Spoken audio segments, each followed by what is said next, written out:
Leo nimekuja tena mbele yenu nikiwa nazungumzia jambo kubwa limezoa mashule ya watu wengi wakiwa wanaumwa mangonoki, ikiwa inawasumbua sana. Nimepata comment za watu kwamba hivi mangonoki inatokana na nini?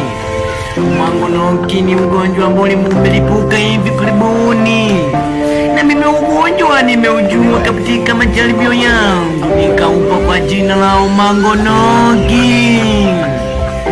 Mangonoki imekuwa ikisumbua watu wakiwa wanajua wetu wanaumwa, umeni mangonoki.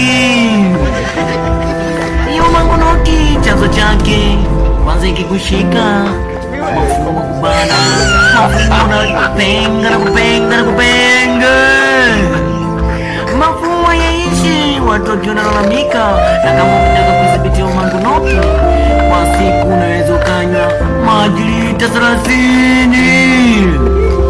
Hiyo mangonoki kwa kunywa maji unaweza ukizuia na isikuzuru, lakini kuna dawa nyingine inaitwa Kampelule. Hiyo dawa ndio